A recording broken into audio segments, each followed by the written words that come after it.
तो महावीर अंजन सुवन में धरूं आपको ध्यान, पवन पुत्र हनुमान को सुकोटि कोटि प्रणाम।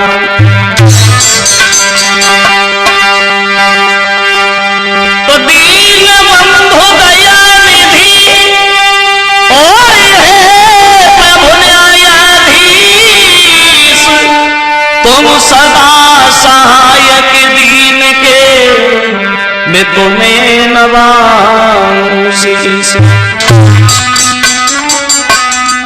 आदरणीय उपस्थित हमारे सभी श्रोता बंधु, अजय गैस कंपनी के सौजन्य से जो ये महाराज हरिश्चंद्र के बारे में पुराने इतिहास की तरफ गौर करते हैं कि ऐसे ऐसे हमारे भगवान के भक्त हुए हमारे यहाँ, जिन्होंने भगवान के नाम पर चलकर के अपना नाम रोशन किया, मुसीबत को मुसीबत न समझ करके कांटों पर सोकर के फूलों का आनंद प्राप्त किया, अंत में भगवान की गोदी में बैठने के लिए स्थान प्राप्त हुआ।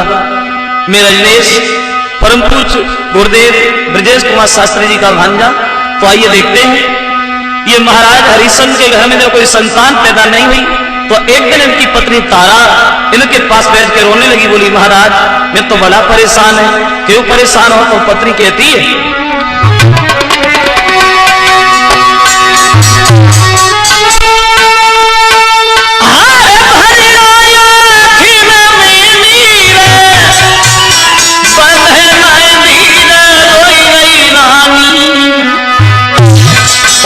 संतान के घर में सैया हो रही है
अपने महाराज से बोली, महाराज समाज की ओर में तरह तरह के सवाल उछाल रही हैं, कोई तुम्हें कमजोर बता रही, कोई मुझे भांज कह रही है, इस बात से बला दुखी।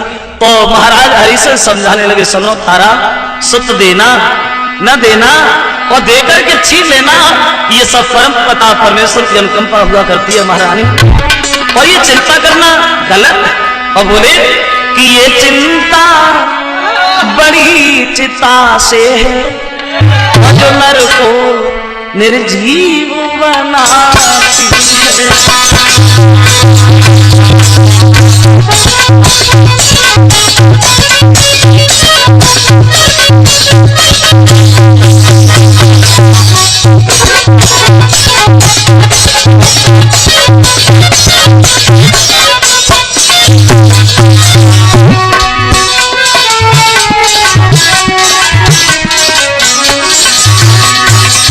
सुनिए, चिंता करना गलत। और बोले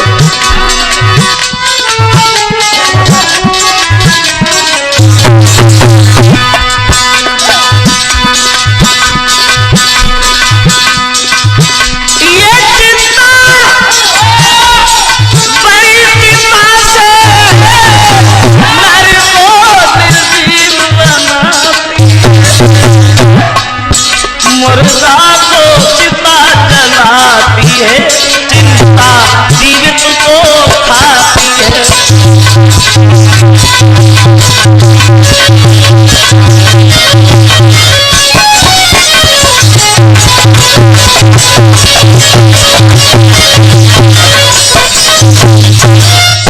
बोले चिंता करना गलत है। पत्नी कहती है महाराज मैं ये नहीं चाहती हूँ घर में लड़का हो जाए और पूरी जिंदगी मेरे साथ ही बना रहे, मैं तो ये चाहती हूँ लड़का हो जाए और जन्म लेने के तुरंत बाद क्यों ना मर जाए, हमें कोई मतलब नहीं है। तो महाराज हरिश्चंद्र अपनी पत्नी को समझा के अकेले में बैठ के बहुत रोए और जहाँ हरिश्चंद्र रो रहे हैं अकस्मात वहां वरुण देवता का आना हुआ और रोता हुआ देखा तो कहने लगे क्यों, अरे तुम तो राजा हो और राजा होने के बाद भी रो रहे हो, आखिर बात क्या है। तो महाराज हरिश्चंद्र बोले महाराज मेरी पत्नी घर पर रो रही है इसलिए हमारे आंसू निकले आए। पत्नी क्यों रो रही है, तो बोले कि घर में हो जा तो एक लाल आए जन्म ले तो मरी जा।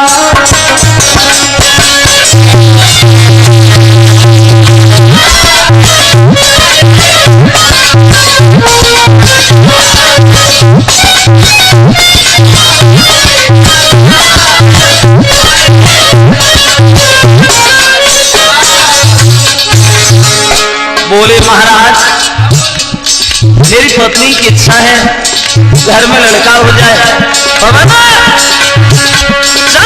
जन्म लेता मरी जातो ये कलंक तो मिटी जातो।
महाराज घर में लड़का हो जाता चाहे जन्म लेके तुरंत बाद मर जाता, हमें कोई मतलब नहीं है।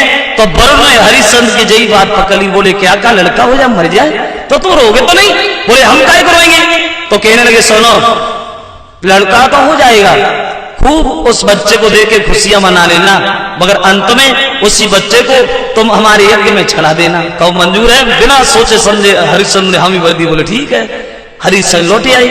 धीरे धीरे जब समय कटता गया तो वरुण की ही कृपा से हरिश्चंद्र के घर में एक पुत्र पैदा हुआ और जब लड़का पैदा हुआ तो बच्चे की खुशी में आंगन में बधाई बजने लगी। द्वार पे अरे आंगन में बजी बधाई,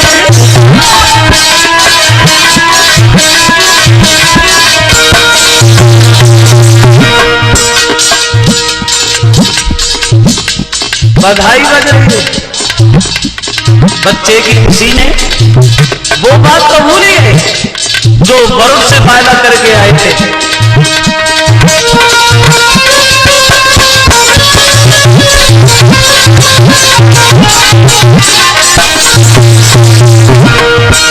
बधाई तो बज रही है, उसी बधाई में वरुण गए और हरिश्चंद्र से बोले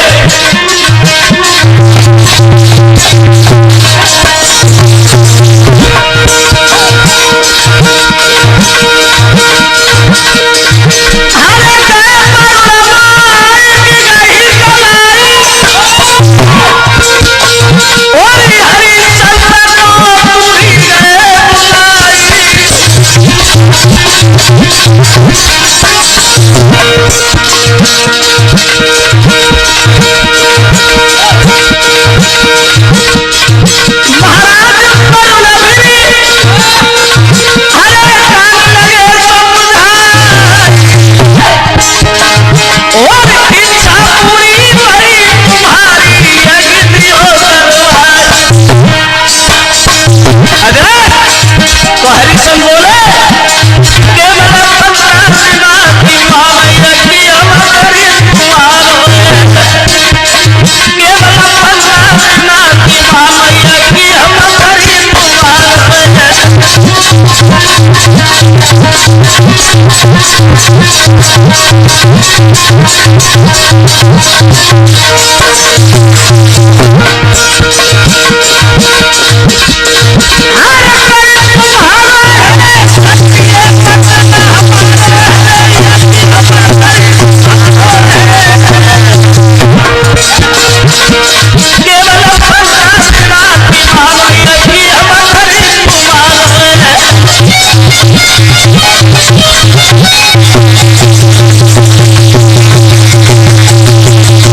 उसी बच्चे की खुशी में वरुण पहुंचे और हरिश्चंद्र का हाथ पकड़ के दूर ले गए। जरा तुमने ये कहा कि बच्चा हो जाए हम तुम्हारा यज्ञ कर देंगे, क्या दे रही है?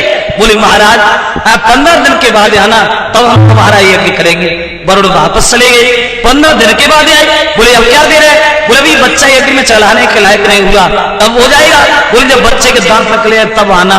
वरुण फिर वापस चले गए। जब दांत निकले आए अब इधर हरिश्चंद्र का मोह उस बच्चे से बढ़ता चला गया। और वरुण जब गए बोले क्या हमारी बात भूल गए? बोले महाराज हम नहीं, आप भूल गए। बोले हम क्या भूल गए? बोले हमने जेवाल का थोड़ी बताए थे, जेवाल उखड़ने के बाद जब दोबारा निकलेंगे तब थोड़ी जल्दी है। कोई ना कोई बहाना बनाते रहे। और इधर रोहितास की माँ ने सुन लिया कि हमारे पति हमारे बच्चे को हार गए वरुण से। दुनिया भर में ऐसी कोई माँ नहीं होगी जो अपने बच्चे को यज्ञ में जलता हुआ देखे।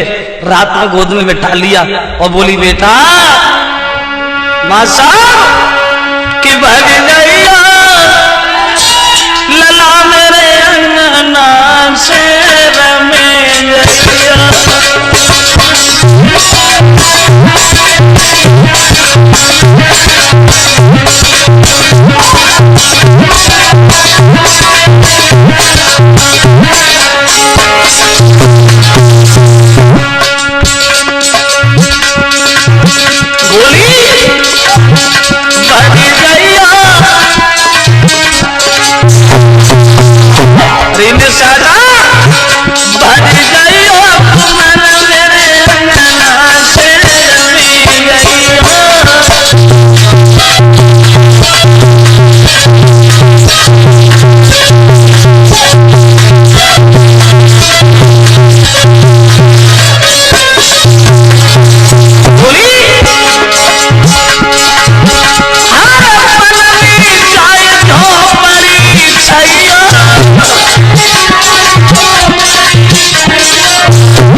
बच्चे को घर से भगा दिया।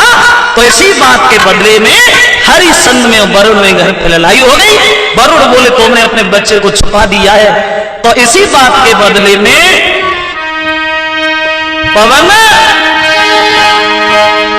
हरिश्चंद्र और वरुण में डट के भई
इसी बात के पीछे वरुण में हरिश्चंद्र में झगड़ा हो गया और वरुण से हरिश्चंद्र हार गए और ये घर पे बीमार पड़ गए, ने कुष्ठ रोग हो गया।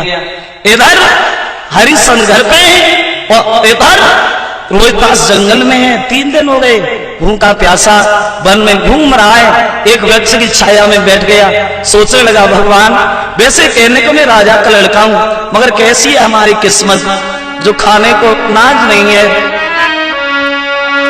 एक कवि कहता है रोहितास रोने लगा, ये कैसी है जिंदगानी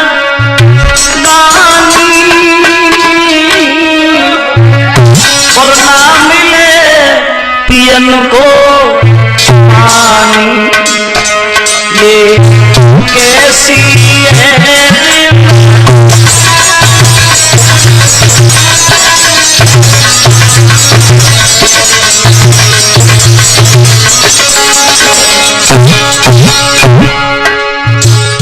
सोच रहा है क्या करूंगा तो अरे क्या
रोहितास रो रहा है। अक्ष महात्मा विश्वामित्र के बहनोई पहुंचे, अजीगर ब्राह्मण बोले काय को रो रहे रोहितास? रोहितास बोले बाबा जी वरुण हमारे पीछे पड़े वो हमें मार देना चाहते हैं। एक काम करो, तुम्हारे घर में 3 लड़का हैं, एक लड़का को बेच लो और एक के बदले हम तुम्हें 100 गाय दे देंगे। अजीगर ब्राह्मण लोभ में फंस गए, सोचा 3 हैं, एक बेच लेते हैं, 2 फिर भी बने रहेंगे। बोले हम सबसे बड़ा लड़का तुम्हें दे नहीं पाएंगे रोहितास, वो हमें बहुत प्यारा है। और फिर उनकी माँ से पूछो तो माँ ने ये कह दिया हम सबसे छोटा लड़का नहीं दे पाएंगे, हम उसके बिना नहीं रह पाएंगे। तो बीच वाला जो लड़का था जिसका नाम था सुनाशेष, दोनों हाथ जोड़ के बोला भैया रोहितास ना हम बाप को प्यारे हैं और ना माँ को प्यारे हैं, इससे बड़ी आई है कि हम वरुण के यज्ञ में चढ़ जाए, वही अच्छा है। 100 गाय दे दी, सुनाशेष को खरीद दिया, चल दिया। और देखिए वैसे माता पिता के लिए संतान बराबर होती है, चाहे घर में 1 लड़का हो चाहे 10 लड़का हो, मगर प्रकृति का ऐसा कुछ नियम सा होता है, या माँ बाप का प्यार सबसे बड़े लड़का से हो या सबसे छोटी लड़का से हो। और बीच वाले लगे राता गिनती होगी नहीं के। रास्ता में विश्वामित्र मिले, कहां जा रहे हो? सारी कहानी बताई, हम वरुण के यज्ञ में चढ़ने जा रहे हैं। विश्वामित्र वहां शामिल हुए, बच्चा चढ़ाने का जब नंबर आया तो विश्वामित्र ने वरुण की बार बार विनती करने के बाद अपने भांजे को उनसे मांग लिया और रोहितास को भी बचा लिया। वरुण का यज्ञ ऐसे ही कर दिया गया। जब वो यज्ञ हुआ तब कहीं हरिश्चंद्र को रोग से छुट्टी मिली। तो जब घर पे वो यज्ञ हुआ अब तो हरिश्चंद्र का एक नियम सा बन गया, एक धर्म सा बन गया। ऐसा कोई भी दिन नहीं जाता है जिस दिन हरिश्चंद्र घर पे यज्ञ न करते हो, हवन न करते हो। इतना बड़ा नाम होगा, घर घर में चर्चा चढ़ेगी, भाई राजा हो तो महाराज के जैसा। अंत में देवताओं में चर्चा होने लगी, हरिश्चंद्र का बहुत बड़ा नाम हो रहा है दुनिया में। वशिष्ठ बोले चेला हमारा है, और मुझे अपने सच पर पूर्ण घमंड है। हरिश्चंद्र मर सकता है मगर धर्म को पीठ नहीं दिखा सकता। तो विश्वामित्र चले गए और कहने लगे सुनो, हे महाराज वशिष्ठ,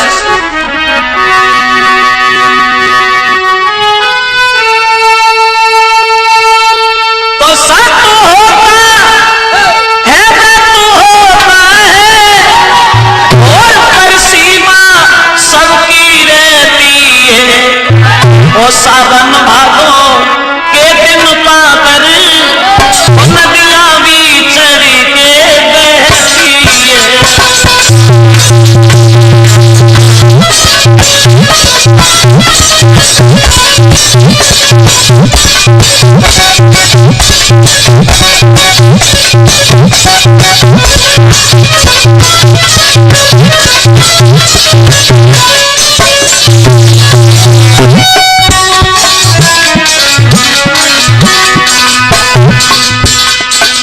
महाराज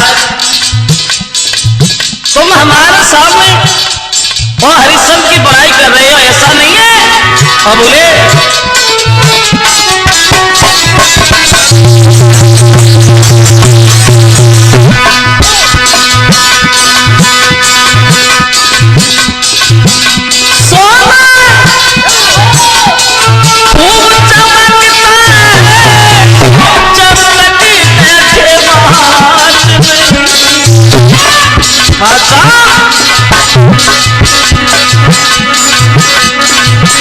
ये केवल सिर्फ ये धोखा है कि सन की बात नहीं।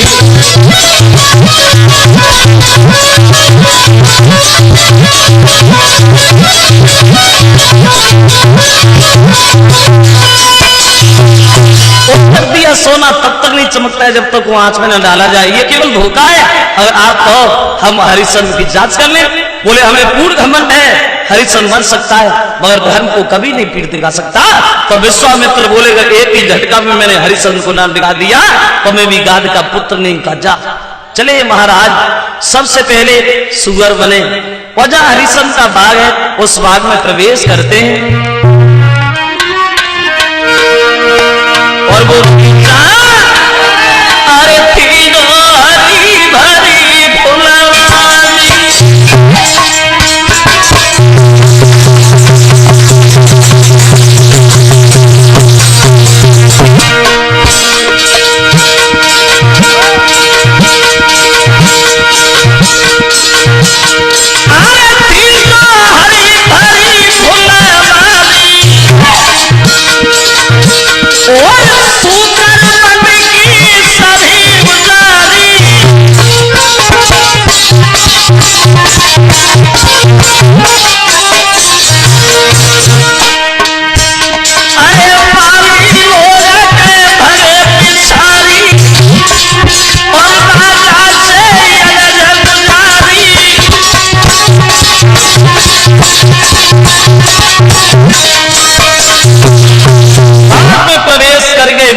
विश्वामित्र और हरिश्चंद्र के बाग को जागना शुरू कर दिया। माली लोगों को घायल कर दिया। हरिश्चंद्र को जब खबर मिली तो सवेरा होते ही होते चारों तरफ से घेर लिया गया बगीचा को। हुआ ऐसा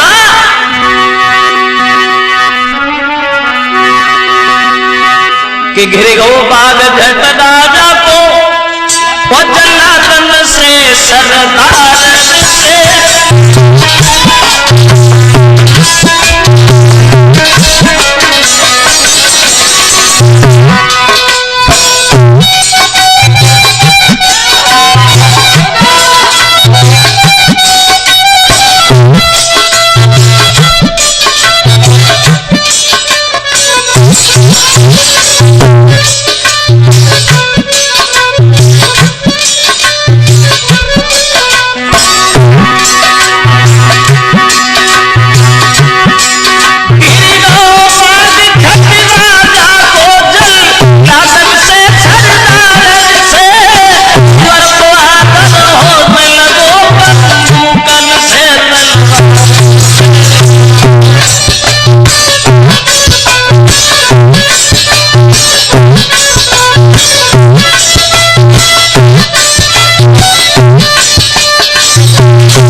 तरफ से विश्वामित्र ने देखा अब हम घिर गए, अब क्या करें।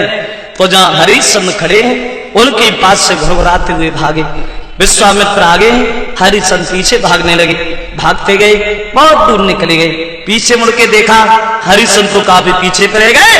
वही भेष बदल लिया, महात्मा बन गए और रास्ता में बैठ के माला जपने लगे।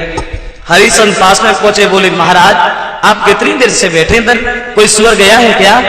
विश्वामित्र बोले देखने में बहादुर लगते, सुअर का शिकार करते हो, कैसे बहादुर हो, क्या नाम है तुम्हारा? बोले महाराज मुझे दुनिया के लोग हरिश्चंद्र कहते हैं। और जो ये बात सुनी तो विश्वामित्र हरिश्चंद्र की बड़ाई करते हुए बोले क्या कहा, तुम्हारा नाम हरिश्चंद्र? बोले हाँ। बोले तो मैं बड़ा किस्मत का धनी लगता है महाराज, मैं तो तुम्हारे पास आ रहा था। और बड़ाई करते हुए बोले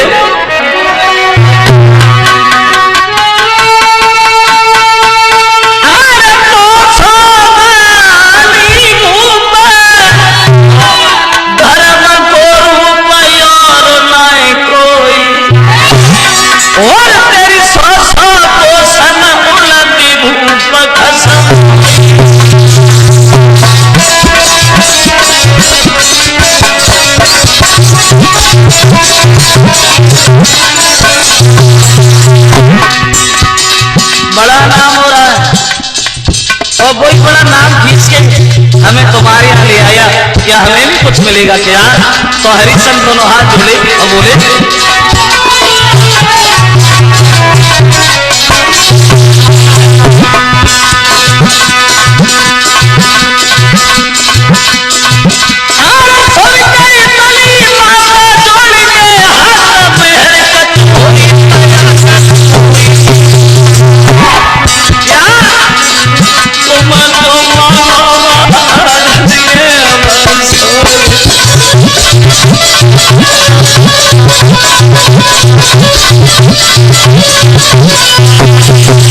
हरिश्चंद्र दोनों हाथ जोड़े बोले महाराज आप हमारी जितनी प्रशंसा कर रहे हैं हम उसके बराबर तो नहीं है।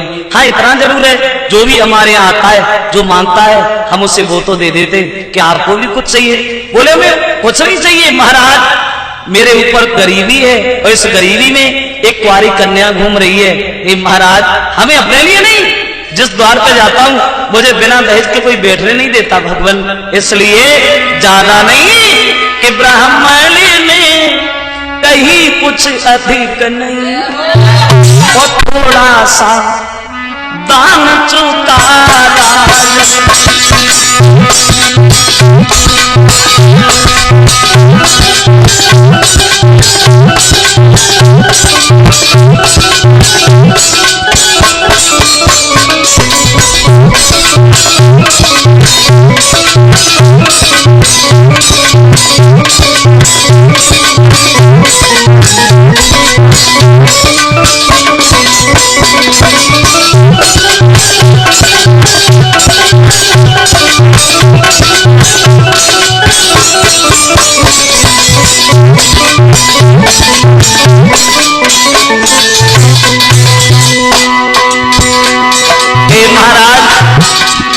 हमें ज्यादा नहीं,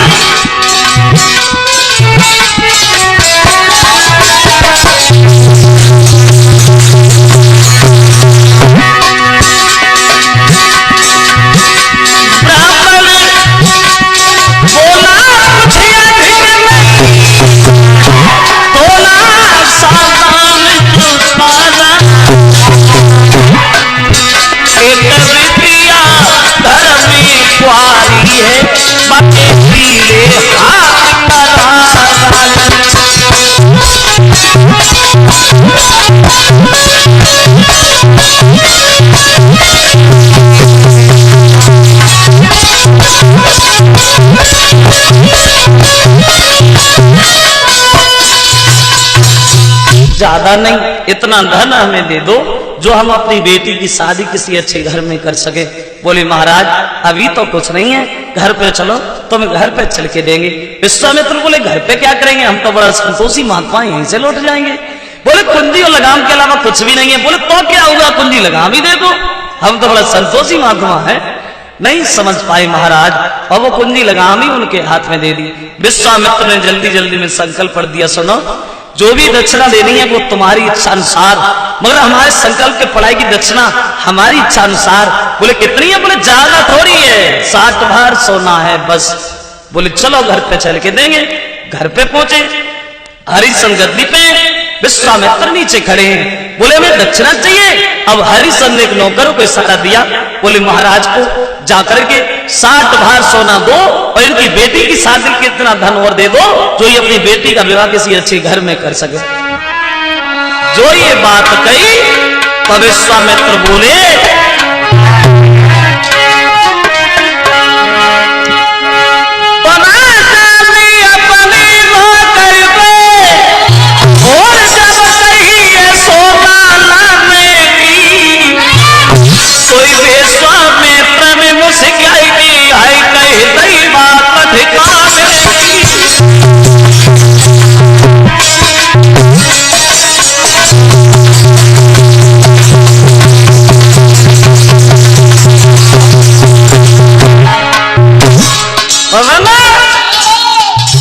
जो ये बात कही विश्वामित्र बीच में बोलने लगे, हे प्रशंकु के लाल पागल हो गया क्या? बोले महाराज भूल। बोले लंबी भूल।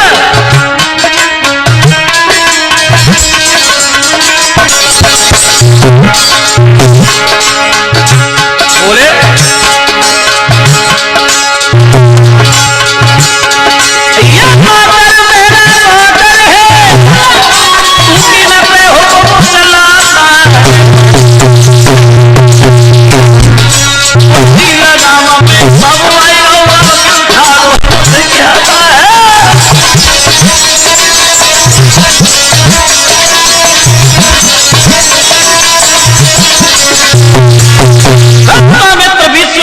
सुना, अरे ये दौलत से भरा हुआ भरनाथ और ये सारा राज, ये नौकर मेरा है।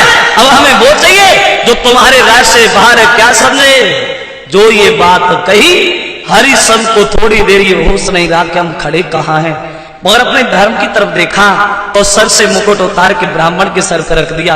लीजिए महाराज, ये राज्य आपका, यहाँ के रहने वाले लोग आपके, हम तो तुम्हारी प्रजा के समान है। विश्वामित्र बोले प्रजा के समान नहीं, प्रजा हो। और ये चेहरा कैसा सुखिया? राज्य के जाने का तो हो गया क्या? बोले महाराज हमें राज्य के जाने का कोई कष्ट नहीं है, दुख है तो एक बात का। किस बात का? कहने लगे सुनिए, आप भगवान का भजन करने वाले हैं, वन वन में भ्रमण करने वाले हैं, आपके आजान राज्य कैसे चलता है भगवान? आपकी जो इच्छा वो करना, मगर एक विनती हमारी आपसे। क्या? तो बोले कि मेरी प्रजा के नरी नारी रखियो मती, मेरी जनता के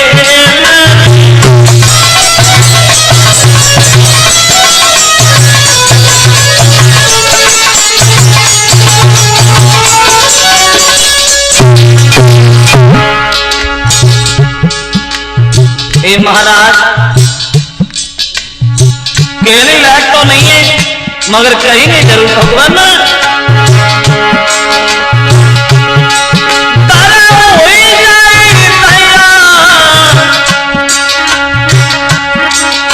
तुम्हारी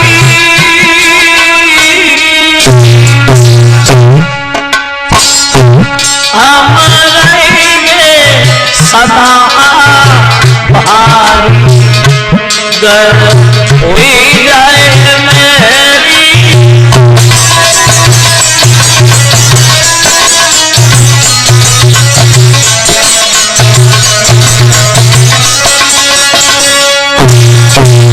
कहने लगे हमारी प्रजा को कभी कष्ट मत देना।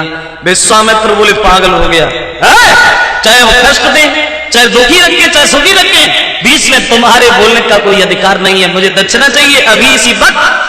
बोले महाराज अब मेरे शरीर के अलावा कुछ भी नहीं बचा, आप हमें बेच लो, अपने कर्जा को अदा कर लो। विश्वामित्र कहने लगे पागल हो गया, कौन खरीदेगा तुझे?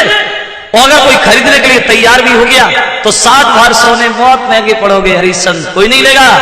बोले कहने लगे महाराज हम अकेले नहीं है, मेरे घर में एक पत्नी है, एक हमारा लड़का है, मेरे पुत्र को बेच लो और मेरी पत्नी को बेच लो। विश्वामित्र बोले हाँ हाँ, पुत्र को बेच लो, पत्नी को बेच लो, पागल हो गया? दुनिया भर में ऐसी कौन सी स्त्री है जो अपने पति के कहने से बिक जाएगी?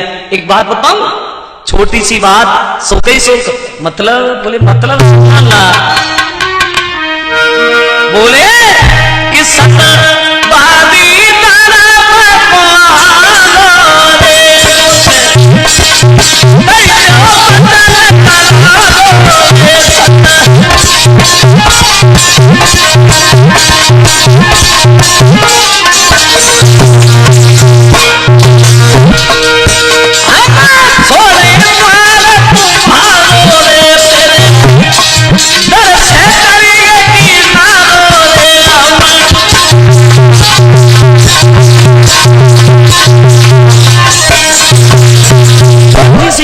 सुखई सुख, एक बात मुझसे मना कर दो, हम दक्षिणा नहीं दे पाएंगे, हम किसी से नहीं कहेंगे, हम तो बड़ा संतोषी महात्मा है। हरिश्चंद्र बोले महाराज, आप जिन स्त्रियों में से मेरी पत्नी की गिनती कर रहे हैं, मेरी पत्नी उनमें से नहीं है, मर जाएगी, मगर ऐसे वचन कभी नहीं कहेगी। बोले तो जाओ पूछ के आओ, बिकने के लिए तैयार है, हम तो भी खुश और नहीं तैयार है और ज्यादा खुश। चले महाराज, सब कुछ त्यागने के बाद वहां ओए मन में मनईन भूप जब बहलन गोंदायो,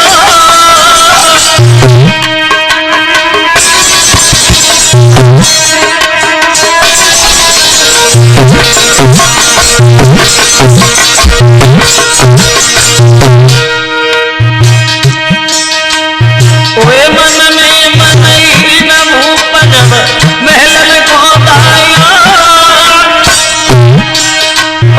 हाथ जोड़ी के सन्यासी से फिर से बतलायो, अभी आंगन में जाता हूँ और प्यार प्यारी तारा को संग लेके आता हूँ, ये प्रीति की रीति बताई है और समझ बूझ तत्काल भूप ने मारी नवाई लगी है, फेरी महलन में आई है वो तो आवत पति निहारी नारी में कल नवाई है, फेरी महलन में आई है।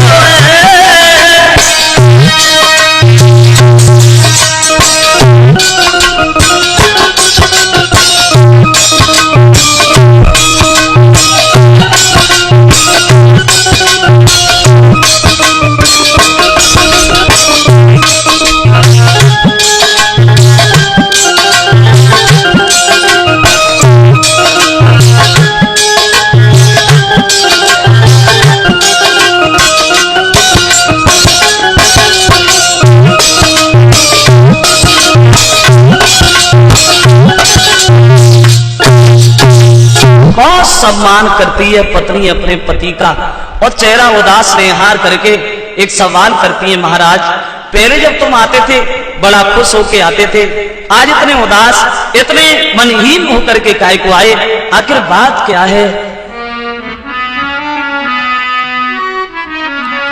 पत्नी अपने पति से सवाल करती हैं और पूछती हैं कि हर पल कलियों से खिलते थे और जब कभी आंगन में आते थे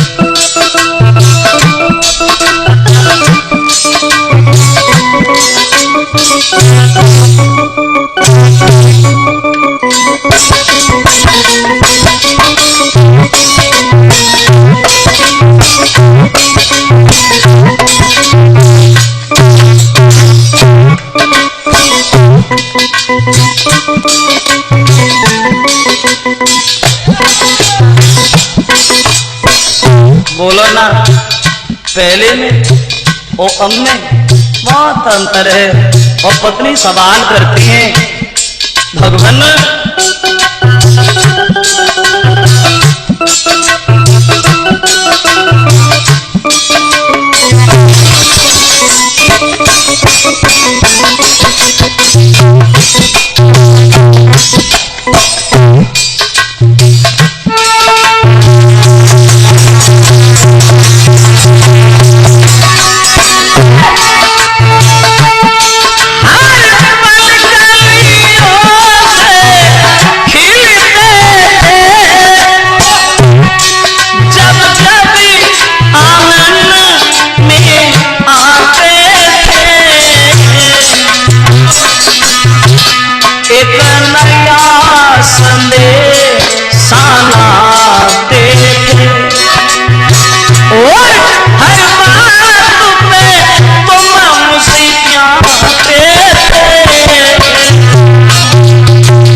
पत्नी बड़े प्यार से पूछ रही है, आंगन में बिठा लिया महाराज को और कहती है बड़ा अंतर हो गया पहले में और हमने।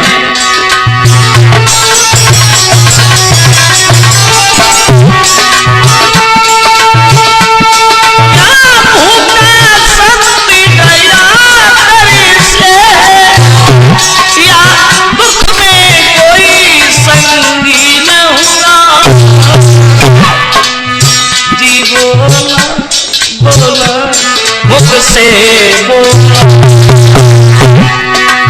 और जिससे चेहरा गमगीन हुआ,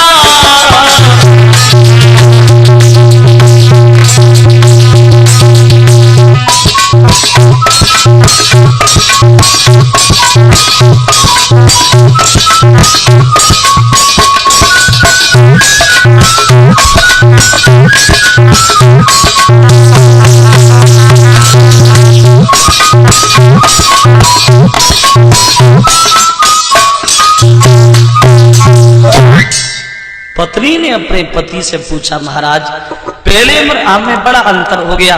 तो हरिशन समझाने लगे, सुनो तारा, इंसान की सबसे बड़ी भूल वो हुआ करती है जब इंसान अपनी बात में फंस जाता है, और आज मुझसे वही भूल बनी। एक महात्मा के चक्कर में आकर के हमारा सब कुछ बदल गया, हमारा राज्य चला गया, हमारा सिंहासन चला गया, मगर हमें जाने का कष्ट नहीं है। सब कुछ जाने के बाद भी हम कर्जेदार हैं, हम ऋणी हैं। हम तुमसे एक बात पूछने आए तारा, क्या तुम इस धर्म की नाव के पार से पार लगा सकती हो? क्या तुम थोड़ा सा हाथ बता सकती हो? क्या तुम हमारे साथ रख सकती हो? तो पत्नी बोली, महाराज तुम तो ऐसे पूछने चले जैसे मैं किसी दूसरे की पत्नी है। चलो हम चलते महाराज, इस शरीर पर तुम्हारा हक है। बेटा तो बात छोटी बात। पत्नी बोली,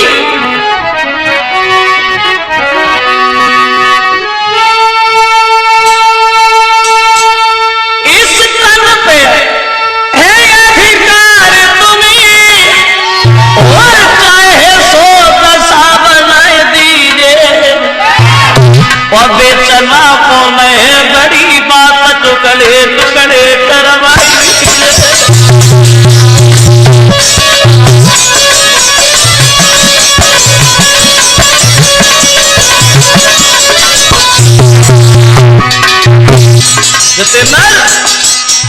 पत्नी कहती है, अरे बेचना बहुत छोटी बात है महाराज, सुनो ना। चलियो राजा जल्दी चलियो, दासी को प्रथम बेच दीजिए, ब्राह्मण को कर्ज अदा करके रविकुल की लाज बचाइए।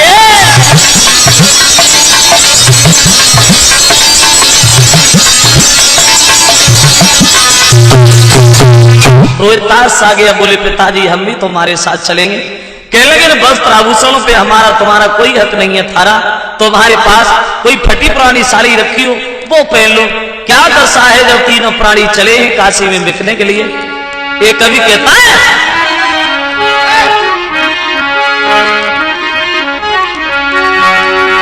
कि रानी को सब श्रृंगार छोटो केवल एक साड़ी माती है, केवल एक साड़ी माती है।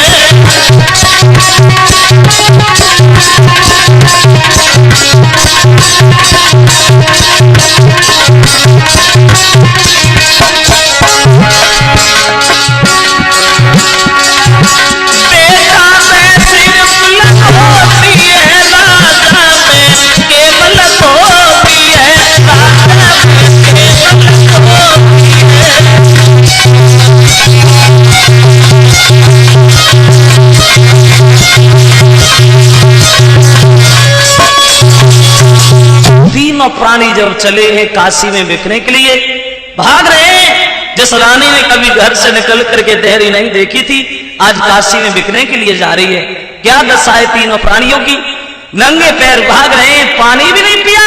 विश्वामित्र तो फिर भी चिल्ला रहे हैं, बड़े काशी बहुत दूर है, ऐसे कब तक पहुंचोगे बड़े आप। भागते गए, जब पानी नहीं पिया तो रोहितास जो था वो प्यास के कारण बेहोश होकर जमीन पर गिर गया। विश्वामित्र पीछे लौटे आए, क्या हुआ, ये लड़का मर गया क्या।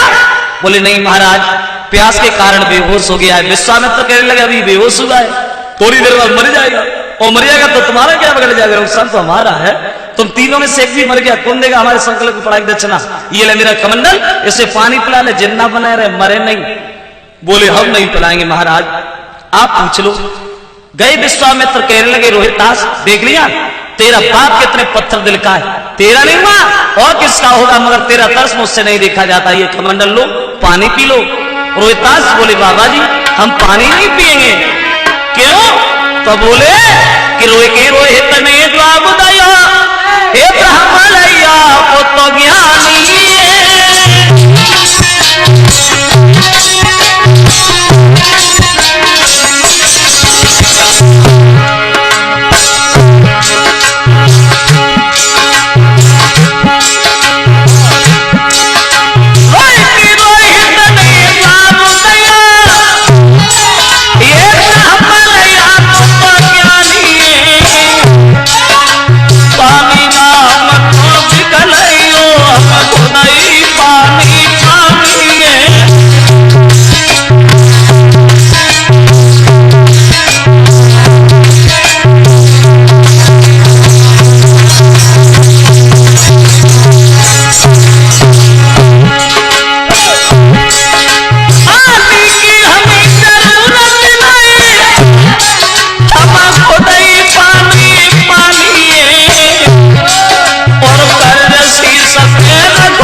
विश्वामित्र बोले फिर पड़े का एक उठो, चलो काशी बहुत दूरी है।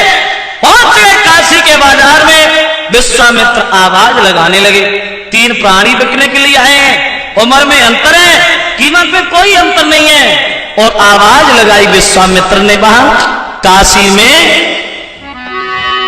कि तीन प्राणी खड़े आज बिकते यहां, लेने वाले न आए तो मैं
थोड़ी कीमत है कोई तो ज्यादा नहीं, कुछ कीमत है कोई तो ज्यादा नहीं, फिर भी ले जा सके तो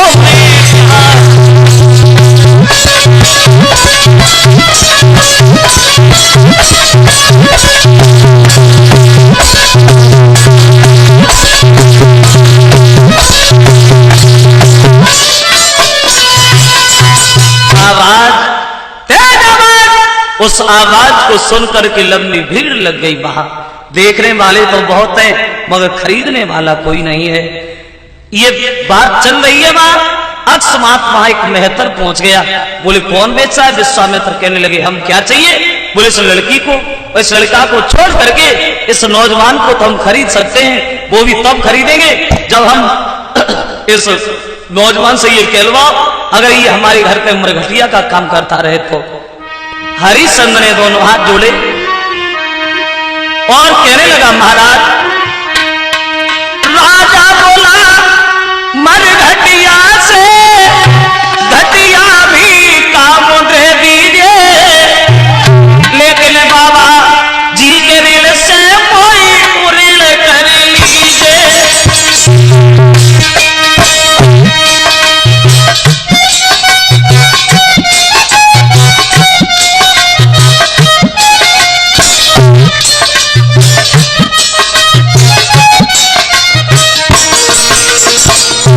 महाराज अरे सुबह से शामल करने लग जब जैसी आज्ञा पाऊं।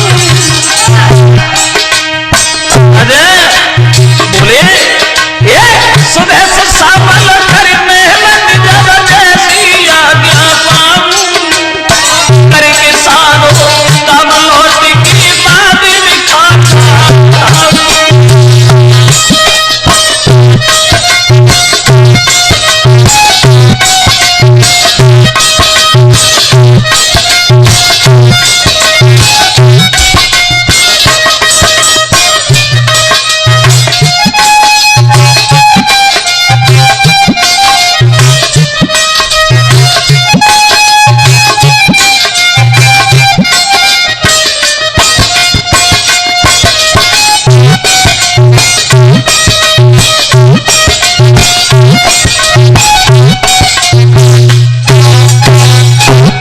दोनों हाथ जोड़ के हरिश्चंद्र ने कहा महाराज मरघटिया से भी घटिया तेरी निगाह में कोई काम हो वो हमें दे देना, मगर तुम मुझे खरीद लो।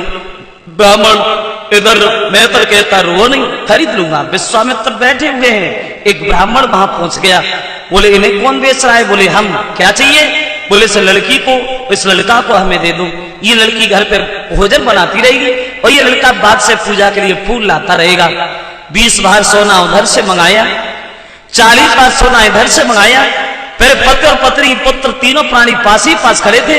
जब कीमत चुका दी गई हरिश्चंद्र मेहतर के पास खड़े हो गए, रानी तारा रोहतास ब्राह्मण के पास खड़े हो गए। कलेजा फट गया। हरिश्चंद्र के मुंह से सिर्फ एक बात निकली, मेरी घर की गृहिणी तेरी जय हो। दुनिया भर में हर आदमी हर काम कर लेता है मगर अपनी पत्नी को कभी नहीं बेचता तारा। मगर तुम जहां रहो वहां सुखी रहना। कभी भूल के ये ध्यान मत करना कि तुम्हारी शादी भी किसी के साथ हुई थी। और हरिश्चंद्र के आंखों से आंसू छलक के आए और एक बात कहिए,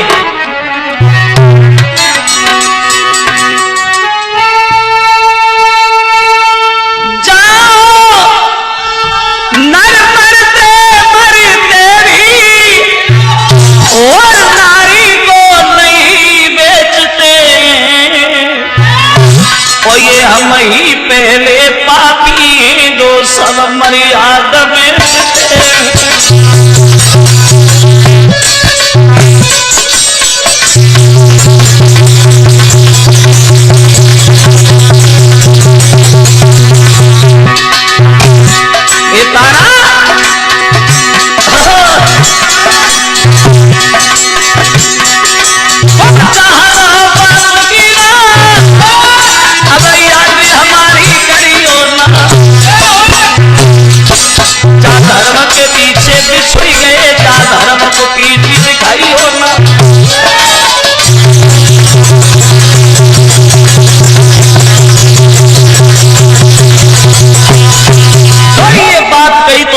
से नहीं रुका गया और तारा रोने लगी। ब्राह्मण विश्वामित्र से दोनों हाथ जोड़ के कहने लगी, महाराज अगर आप हमें भेजना चाहते हो तो एक ही जगह भेज दो, मैं बिना पति के दर्शन के जिंदा नहीं रह पाऊंगी। विश्वामित्र बोले, किसने कहा जिंदा रहा, मर जाओ, अब हम जा रहे हैं। चल दिए और इधर तीनों प्राणी चले हैं, मुड़ मुड़ के देखते जा रहे हैं एक दूसरे की तरफ।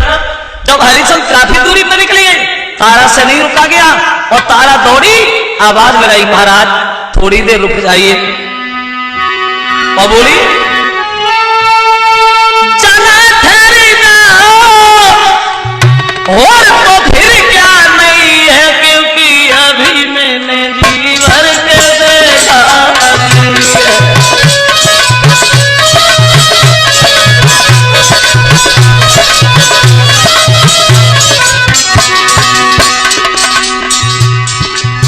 ए महाराज थोड़ी देर रुक जाइए, क्योंकि मेरा सुख चैन और जीवन भी मेरा छीन लिया। यही एक धन था वो भी मुझसे जुदा किया।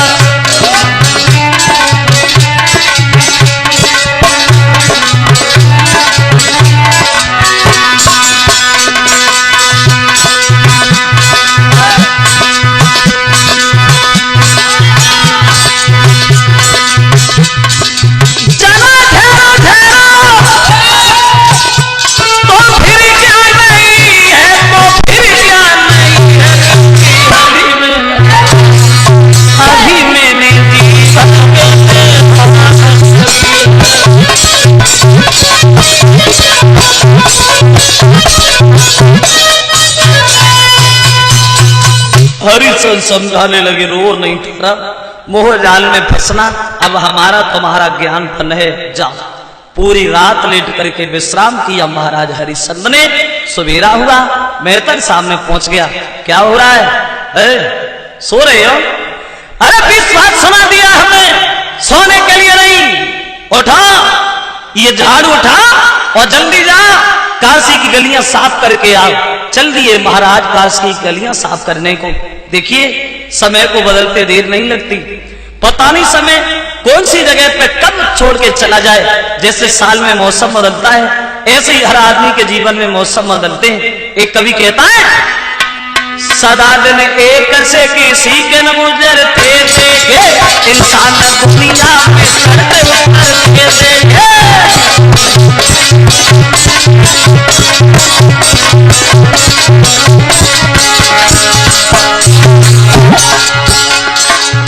समय के सरिया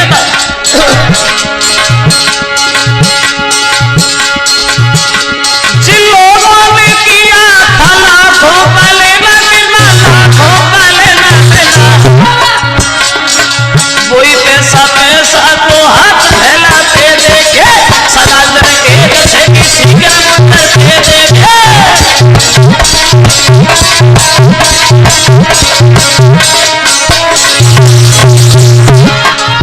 समय ऐसा नहीं रहता, कभी रजाई से बड़ा प्यार होता है और कभी रजाई से घृणा हो जाती है। कभी रजाई में 3-3 आदमी घुस जाते हैं, कभी रजाई को दूर फेंकते हैं।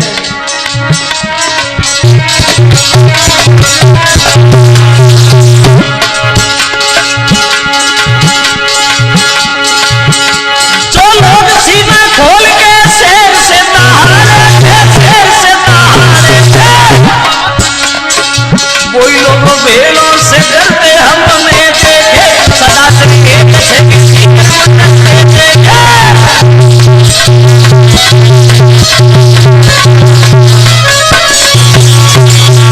पूरे दिन काशी की गलियां साफ की, सवेरा होने से पहले पहुंच गए महाराज बेहतर के करीब। बहुत खुश हुआ, ऐसे ही काम करना सीखो, हम खुश, बहुत खुश। ये भोजन रखा है, भोजन करके आराम नहीं करोगे, हम अभी गए अभी आए। भोजन करने को तैयार हुए, भगवान का भोग भी नहीं लगा पाया। विश्वामित्र ने देखा भोजन कर रहे हो और हमने कसम खाई है हम तुम्हें धर्म से डिगा के ही मानेंगे, हम भोजन करने नहीं देंगे। पहुंचिए, भिखारी का भेष बना के सामने खड़े हो गए। बोले, भैया 3 दिन हो गए, अन्न का दाना पेट में नहीं गया, कुछ हो तो हमें दे दो, मुझसे भूख के मारे प्राण निकल रहे। हरिश्चंद्र ने सोचा हम तो एक ही दिन के भूखे, ये 3 दिन का भूखा है। अपना भोजन उठाया, दे दिया, भैया आप खा लो। खुद पानी पी के संतोष कर लिया। दूसरे दिन उतनी मेहनत करनी पड़ी। जब भोजन करने का नंबर आया, विश्वामित्र फिर सामने। 1-2 दिन नहीं, धीरे धीरे महाराज को 26 दिन हो गए, अन्न का दाना पेट में नहीं गया। शरीर सूख करके कांटा हो गया। जिंदगी की आखिरी श्वास से नजर आने लगी महाराज को। इधर 27वें दिन का जब सवेरा हुआ, मेहतर सामने पहुंच गया। क्या हो रहा है? बैठे हो? अरे 20 बात सुना दिया हमने, बैठने के लिए नहीं, काम करने के लिए। खड़े खड़े मुंह की तरफ क्या देख रहे हो? जा ये घड़ा उठा और बहुत जल्दी जा पानी भर के ला, देर नहीं करना। और बोले हाथ घड़ा ले, हरिश्चंद्र भर की नदी आलो जइयो, पानी भर के जल्दी नहीं मत ज्यादा देर लगियो।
नदी पे, बारनी नाम की नदी से इन्होंने घड़ा भरा। घड़ा तो भर लिया, मगर शरीर में इतनी ताकत नहीं थी जो उस घड़ा को उठा के अपने सर पे भी रख रहे थे। अंत में देखा महाराज ने, उनकी पत्नी उसी घाट पे उसी समय तारा ही पहुंच गई। और जो पत्नी को देखा, मन में थोड़ी तसल्ली आई। हर मुसीबत में भगवान ने हमारी पत्नी को भेजा, अब तो ये हमारा घड़ा जरूर उठ जाएगा। अब पत्नी पास में भी नहीं पहुंची, दूरी खड़ी होके कहने लगी, महाराज आप तो बड़ा कमजोर हो गए, क्या भोजन नहीं मिलता? हरिश्चंद्र कहने लगे, तारा सुख का भोजन, सुख की नींद तो उसी दिन छूट गई जब हम काशी में बैठ गए। तारा देख नहीं रही हो, मेरे शरीर में ताकत नहीं है, थोड़ा सा एक काम करोगी क्या? मैं क्या कर सकती हूँ? आंखों ही आंखों में महाराज हरिश्चंद्र ने इशारा करते, तारा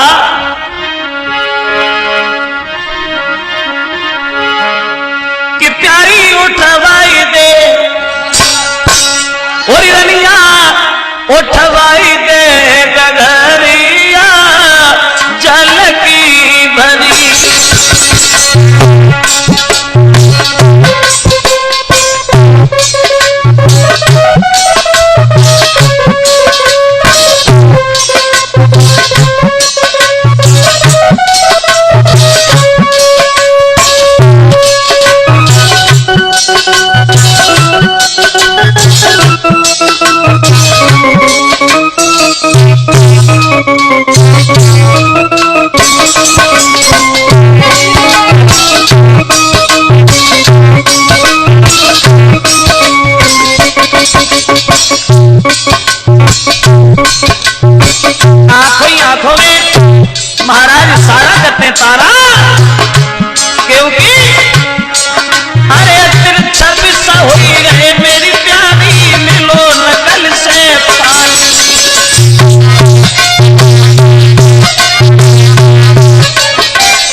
हरिश्चंद्र कहने लगे तारा थोड़ा सा सहारा लगा दो, जो ही हमारा घड़ा उठ जाए।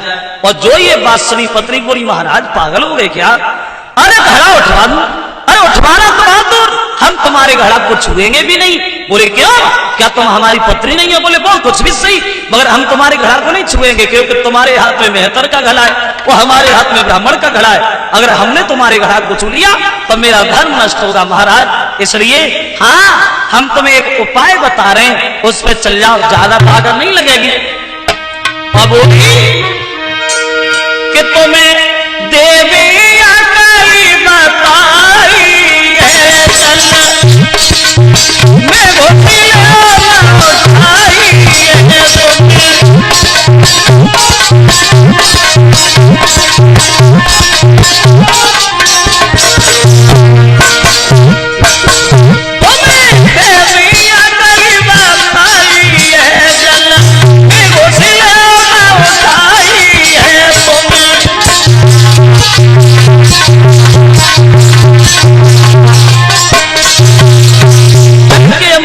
ज्यादा ताकत नहीं लगेगी। गला उठाना, चले जाना। अपना गला उठाया, अब वो तारा चुपचाप धीरे से वहां से निकली गई। हरिश्चंद्र बैठे के बैठे रह गए, बाजी वाह, आज मुसीबत में हमारी पत्नी भी साथ छोड़ गई। जैसे तैसे गला उठा लिया महाराज ने। शरीर में इतनी शक्ति नहीं थी जो उस गला को थोड़ी दूर भी ले जा पाते। ठोकर लगी, गिर गए, गला टूट गया। खाली हाथ हरिश्चंद्र घर पे पहुंचे वहां। हाँ साथियों, यहां से आगे देखेंगे बॉलीवुड नंबर दूसरे में और अजय केसर कंपनी के सौजन से। तो दीन दयाल सुनी जब से, तब से मन मेरे में सी बसी है, और को नाम त्याग दयो, प्रभु तेरे नाम की भेंट कसी है। तो तुमने नाथ दशा वो है, जैसे जल जाल में मीन फंसी है, ऐसी करो जम लाज रहे, प्रभु तेरी हंसी न मेरी हंसी है।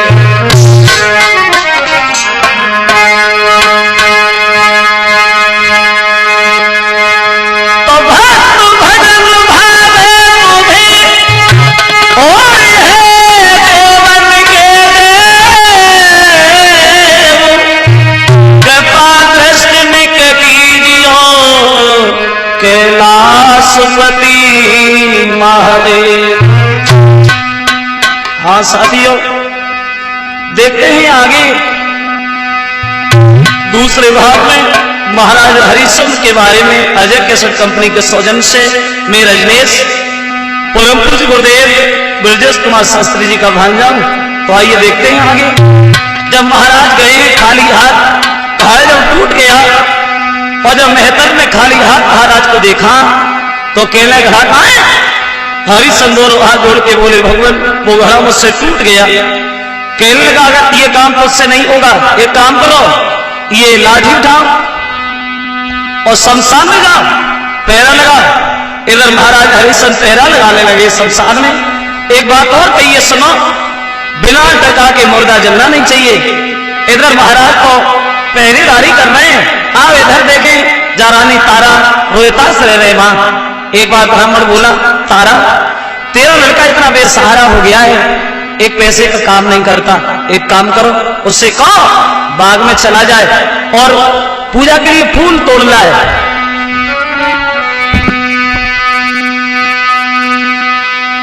रोहितास से मां मिली और कहती है बेटा हम यहाँ परतंत्र स्वतंत्र नहीं है, तुम बाग में चले जाओ, गुरुजी नाराज हो रहे हैं। चल दिया रोहितास वहां। पवन की मात की बातन में लडलिया हाथन में कुमरी चलो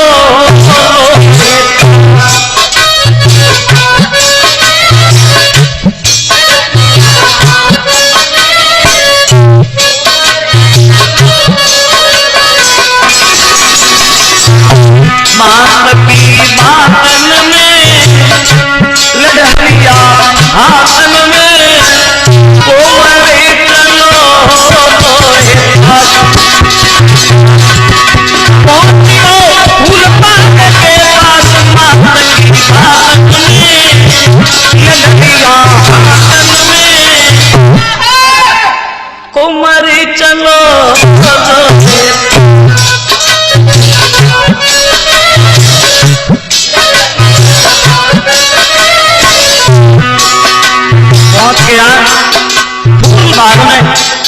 जब प्रवेश करता है अंदर, क्या देखा? फूल खिला हुआ, बहुत सुंदर फूल खिला है। फूल एक खिला हुआ, सब सियर छुपा हुआ, लागी है मन में भारी आस। पहुंचो फूल बाग के आसमान की बात में, लडलिया हाथ में कुंवर चलो।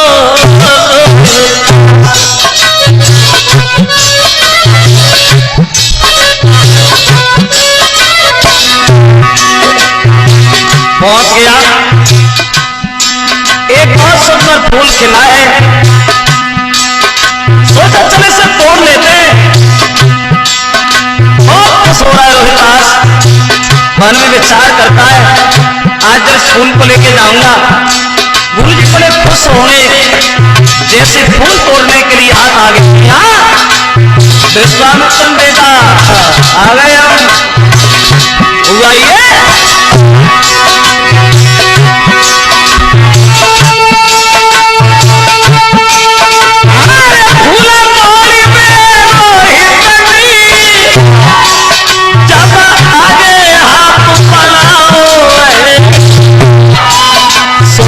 विश्वामित्र ने सरक बन के बकी उंगली में डस खाओ।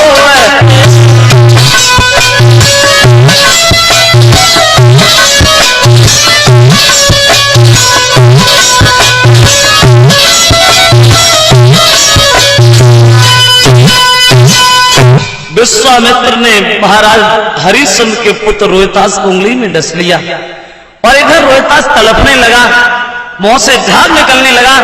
और उधर विश्वामित्र ने काशी में आवाज लगाई, सुना काशी के लोगों, किसी का बहुत सुंदर बालक था, रोजाना बाग में फूल तोड़ने जाता था। आज जब वो गया, उसे किसी सर्प ने डस लिया है। जिस किसी का वो बाग में चला जाए, उठा लाए उसे। जैसे ही ये आवाज सुनी, तारा भोजन बना रही थी, एकदम से रोने लगी। मेरा लड़का ही गया था, भागी, मगर ब्राह्मण ने रास्ता घेर लिया। खड़ी रहा, कहां जाने लगी? बोली महाराज मेरे बच्चे को सर्प ने डस लिया है। ब्राह्मण वो डसी तो लिया, मर थोड़ी गया, पहले भोजन बना, उसके बाद जाएगी। भोजन बनाया, दोनों हाथ जोड़ के फिर बोली महाराज क्या मैं चली जाऊं? बिल्कुल नहीं, भगवान का भोग भी तुम्हें लगाना है। भोग लगाने लगी। तुलसीदास जी कहते हैं, पराधीन सपने सुपनाई, कर विचार देखो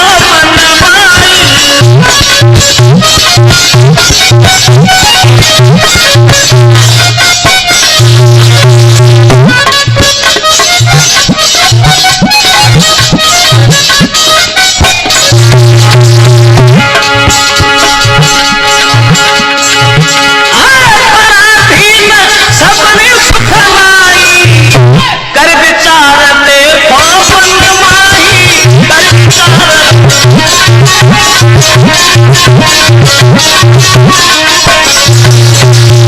भोग लगाने के बाद बोली ब्राह्मण से क्या मैं चली जाऊं? ब्राह्मण बोला जा जा, मर गया तो उठा के मल्लाना, वहीं फेंकिया ना। हजारों बातें करता रहा, तारा भागी। क्या देखा? रोहितास तड़प रहा है, एकदम से गोद में उठा लिया। क्या हुआ बेटा? रोहितास बोला मैया मुझे सर्प में डस लिया है, अब मेरी जिंदगी ज्यादा देर की नहीं है, मगर रोना नहीं मैया, क्योंकि तुम रोगी तो मैं रोने लगूंगा। तारा बोली बेटा अब मैं रो नहीं तो मैं करूं क्या?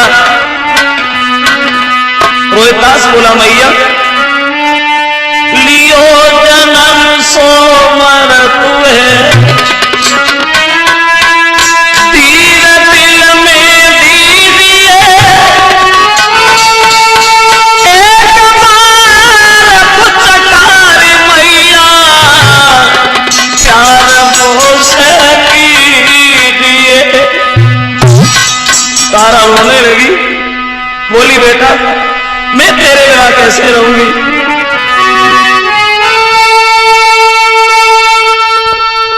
बेटा दुखिया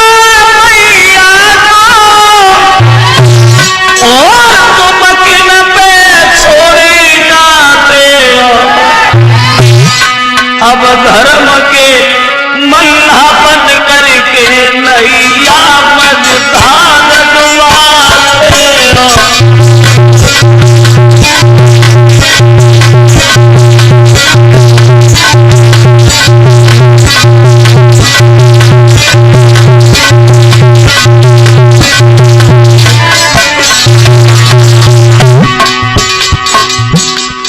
तारा रोने लगी, बेटा रोहितास मैं कैसे रहूंगी, क्योंकि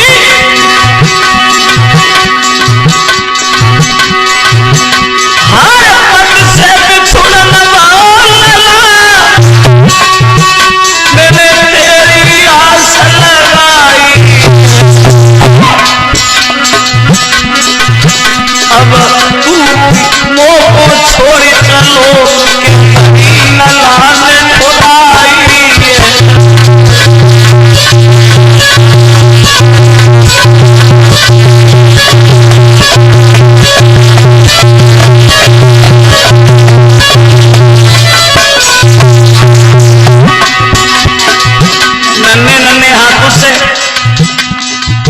रोहितास ने अपनी माँ के आंसू पोंछे हैं और एक बात कहता है मैया,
रोहितास की लाश पे मां बिलखने लगी।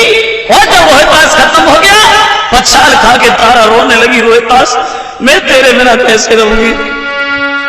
और बोली कि बेटा मारे सो तुम्हारे वो से मैया कई बोल मेरे लाल,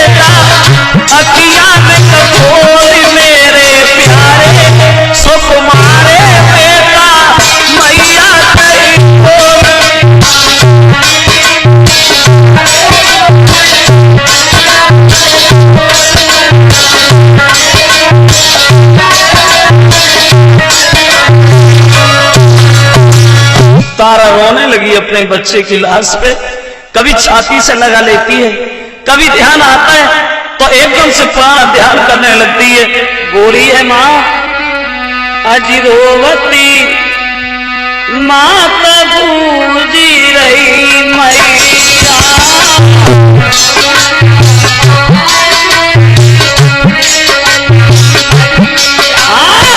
रोवती माता बूझी रही मैया, बेटा अखियां खोलियो से मुख से बोलियो रे कहे मैया ओ मैया।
मालिन ने आके समझाया, बहन तुम्हारे बच्चे को सर्प डसा है, अब रोने के लिए जिंदगी पड़ी है, रोने के अलावा बचाई क्या है तुम्हारे पास, जितनी जल्दी हो सके उतनी जल्दी अपने बच्चे का अंतिम संस्कार करो। देखिए इतना भी पैसा नहीं था उस दुखिया माँ के पास, जो अपने बच्चे की लाश को ढकने के लिए कफन भी खरीद लेती। अंत में मजबूर होकर के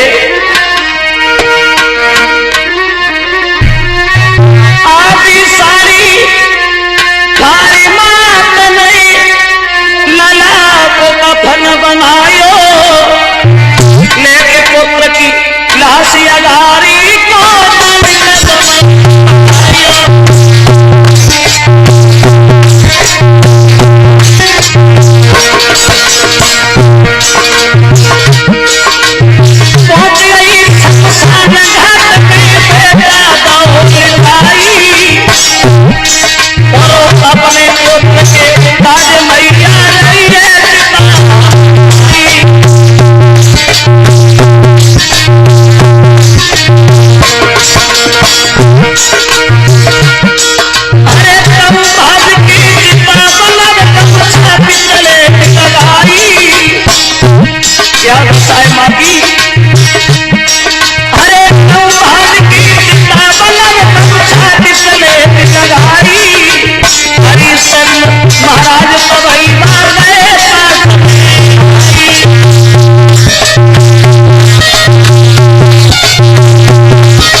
शमशान घाट में आधी साड़ी फाड़ने के बाद लाश को ढक लिया माँ ने, और जब याद आती है तो छाती से लगा लेती है, और जब याद बच्चे की सताती है रोने लगती है, चिता बनाने लगी।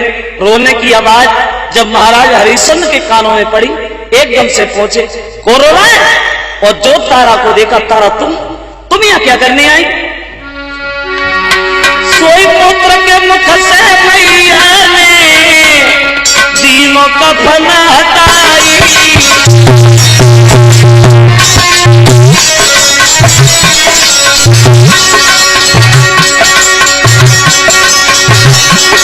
और लाश देखी रोए लगी के भूख गिरे न उठाई। जो लाश देखी एकदम से पछाड़ खा के गिर गया तारा। क्या रोता खत्म हो गया? ये कैसे हुआ? तो तारा बोली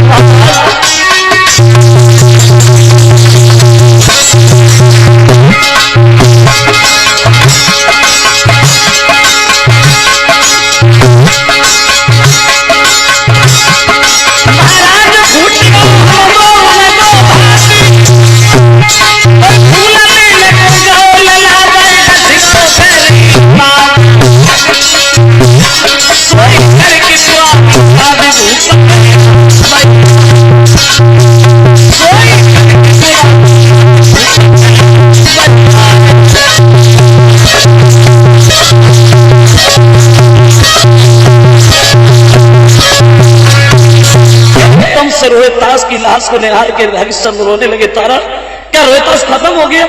जिस बच्चे के पीछे में घर में बदनाम हो गया, और जिस बच्चे के पीछे मैंने बड़ों से लड़ाई की, कहने लगी महाराज मेरे बच्चे को सर्प ने डस लिया, और जो धर्म का ध्यान आया।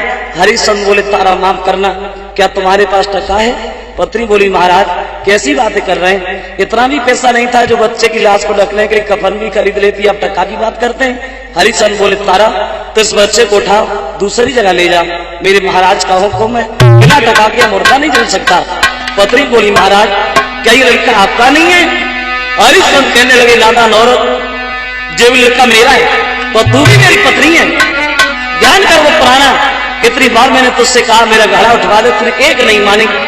और बोले तू वृथा लाशी धरे मरघट पे रोई रही तारा उमरन मेरो नहीं तू है नारी हमारा।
कुमरन मेरो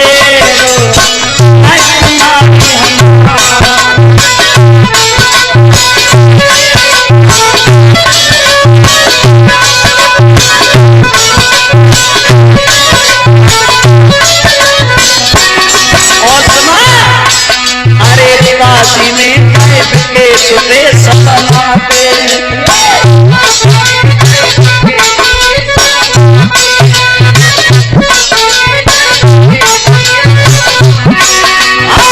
अरे लोग सपत करे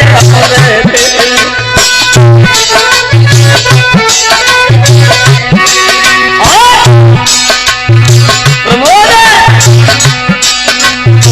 पीछे करिए बात हाथ में पहले तकान कारी कुमरन मेरो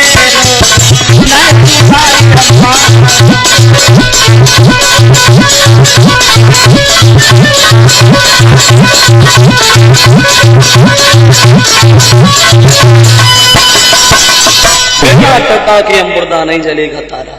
इच्छा हो तो इसे ले जाओ, अगर जलाना है तो बिना टका के यहाँ कोई काम नहीं है। और जो ये बात सुनी समझ गई अब ये नहीं मानेंगे, बोली महाराज बच्चे की लाश को जल जाने दो, बाद में टका का भी इंतजाम हो जाएगा। देखिए जो रोहितास की लाश बाहर रखी गई, हरिश्चंद्र और रानी तारा बेहोश हो गए। होश आया तो हरिश्चंद्र ने वही बात फिर दोहराई, तारा मुझे टका चाहिए। बोली महाराज तुम्हें जहां से दिखाई देता हूं वहां से ले लो। देखिए धर्म के दीवाने को आदि साड़ी जो पहनी हुई थी तारा,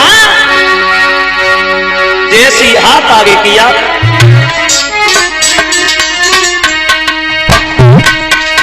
बढ़ के आगे भूपया दियो बोलो मानी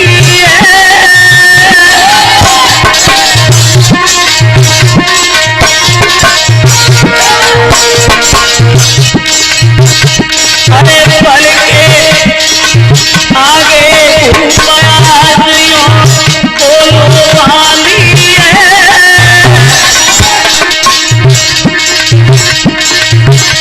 और बिना टका के सुनने रानी हुई है रानी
के महाराज हरिश्चंद्र ने टका के बदले में वादी साड़ी खींच ली।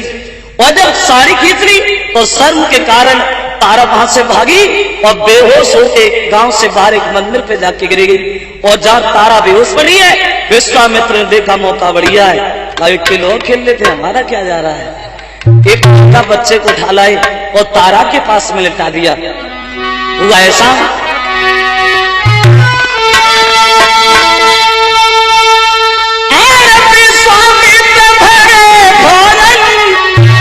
और एक मुर्दा ढूंढ के लाओ रानी के पास लिटा करके होठ से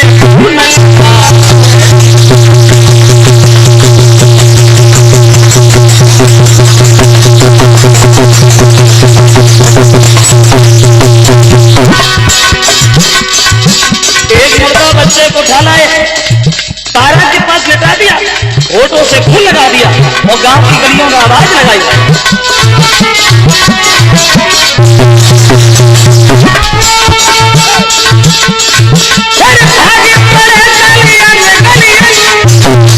सबको ये वचन सुनाओ कि कटाई नहीं आई गई कमर में बन पापाओं को खाओ है।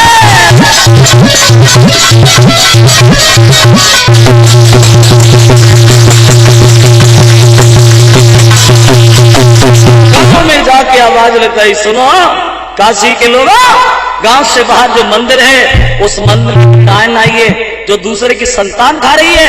और जो ये बात सुनी हलचल मच गई। काशी के राजा ने कालू मेहतर से कहा और कालू मेहतर ने हरिश्चंद्र को तलवार दे दी। बोले जाओ उस डायन का वध तुम्हें करना है, ये काम तुम्हारा है। हरिश्चंद्र भागे, आवाज लगाई, तारा उठ के बैठ गई। हरिश्चंद्र बोले तू नादान औरत, तेरा लड़का खत्म हो गया तो इसका मतलब ये तो नहीं हुआ दुनिया में किसी की संतान नहीं है। बोली महाराज मुझे नहीं मालूम ये छल मेरे साथ किसने किया, क्या मैं ऐसा कर सकती हूँ। हरिश्चंद्र कहने लगे रानी तारा माफ करना, मेरे महाराज का हुक्म है, मैं तुम्हें मारने आया हूँ। तो तारा रोने लगी, बोली महाराज तो मार दीजिए, ये दुख से भरी जिंदगी मुझसे जी नहीं जाती।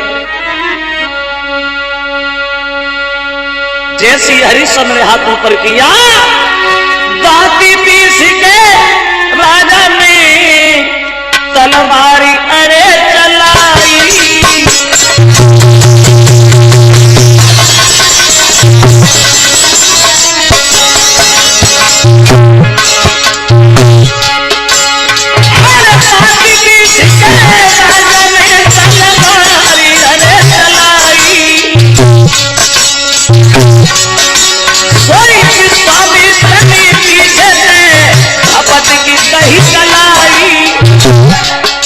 दो हाथ ऊपर किया, विश्वामित्र ने पकड़ लिया। रुका,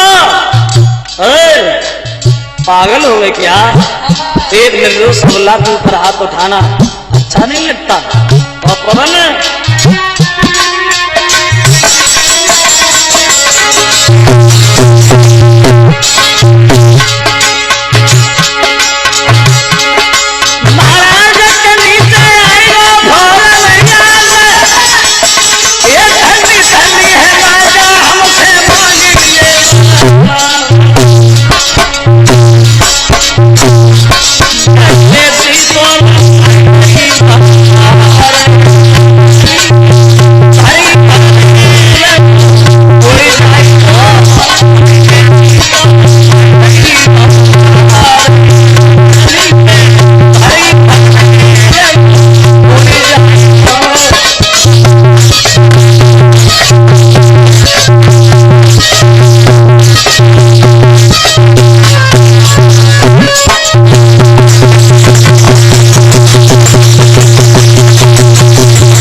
जैसी हाथ ऊपर किया, विश्वामित्र ने पकड़ लिया। रुका, पागल हो गए?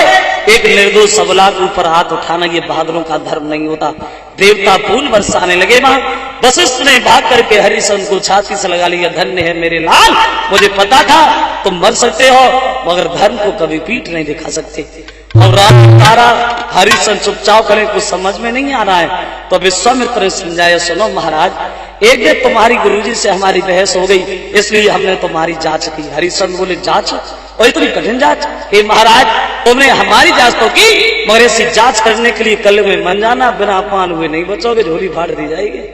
बोले कलयुग में तुम्हारे जैसे भक्ति नहीं होंगे जिनकी कोई जांच की जाए। अंत में तारा बोली, भगवान क्या इस जांच में मेरा लड़का भी चला गया? बोले नहीं। आवाज लगाई, रोहिताज सबके बीच पहुंच गया। अंत में ये अयोध्या में आते हैं, रोहितास को राजा बनाते हैं और पति और पत्नी विमान पर बैठ करके सीधे स्वर्गधाम के लिए प्रस्थान करते हैं। बोलिए भगवत्सल भगवान की।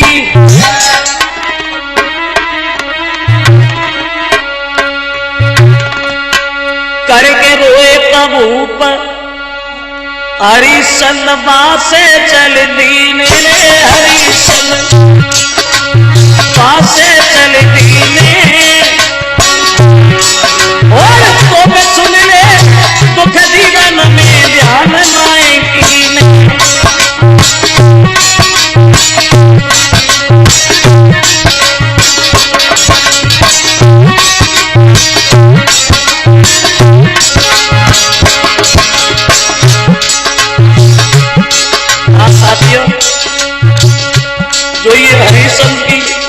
पावन कथा हमने आप लोगों के सब पहुंचाई। साथ साथ